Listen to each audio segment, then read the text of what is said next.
Je vais être libéré, il faut que je vous explique. Moi, au Maroc, juste pour avoir porté un maillot du Sénégal. Je viens d'être libéré, il faut que je vous explique. Moi, c'est Lies, j'habite à Paris, je suis français d'origine algérienne et je suis passionné de football. En janvier, je pars en vacances au Maroc avec ma mère, ma petite sœur et mon frère pour visiter le pays et suivre la CAN. Le tournoi s'est bien passé, on a vu plein de matchs, des stades magnifiques et le peuple marocain nous a très bien accueillis. On supporte le Sénégal car mon grand frère est l'un des entraîneurs adjoints. Le soir de la finale, on est dans la tribune sénégalaise et moi je porte mon maillot du Sénégal comme à chaque match. Comme vous savez, le match est tendu, normal, c'est une finale. Dernière minute, un pénalty contesté pour le Maroc, ça s'échauffe et ça éclate entre stadiers et quelques supporters sénégalais. Moi, je ne bouge pas. Je suis à ma place à 10 rangs de la pelouse en train de filmer. Le cam finit par revenir, les supporters sont embarqués en prolongation. Pape Gueye marque, il délivre le Sénégal. C'est à ce moment-là que je réalise que mon frère va devenir champion d'Afrique. C'est la folie, tout le monde, même ma mère partit. Le Sénégal. C'est là que tout commence pour moi. Quelques minutes après la fin du match, alors qu'on attend la remise du trophée, deux policiers en civil marocain s'approchent de moi dans la tribune. D'abord, ils me parlent en arabe. Moi, je leur dis désolé, je comprends pas. Puis en français. On peut te poser une question vite fait? T'inquiète, c'est juste pour des renseignements. Moi, je les suis. On monte les escaliers.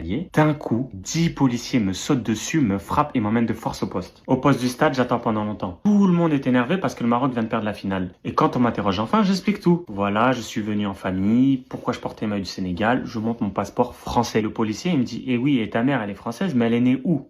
Moi, je lui réponds, en Algérie. Ah, son visage, il change, son attitude, elle change. Pendant ce temps-là, il y a ma famille qui me cherche partout dans le stade.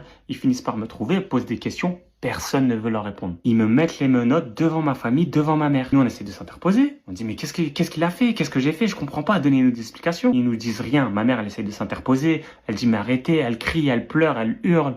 Moi, j'ai cru qu'elle allait faire un malaise. Ou elle allait recevoir un mauvais coup. Finalement, ils me jettent dans le fourgon. Direction la garde à vue. Et le lendemain, on m'annonce que j'ai frappé un policier, je suis rentré sur la pelouse, j'ai cassé du matériel et j'ai lancé une bouteille. J'ai travaillé 3 ans dans un stade, montrez-moi les caméras, c'est impossible de mentir dans un stade. Je leur dis chauffe, chauffe, chauffe caméra. On me répète t'inquiète, demain tu sors. Pendant 2 jours, c'est la même phrase. Ils savent que j'ai rien fait. Ils mettent même plus les menottes. Et à la fin de la journée, avec les 18 Sénégalais, ils nous remettent les menottes. On se dit bon, on va dormir au commissariat pour être présenté devant le juge le lendemain. Mais le trajet, il dure trop longtemps. Au début, je me dis c'est bizarre, pourquoi c'est si long?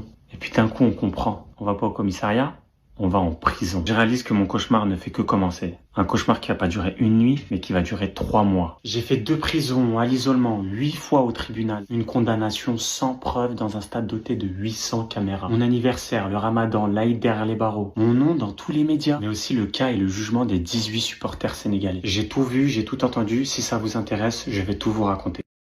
J'ai passé 3 mois de prison au Maroc juste pour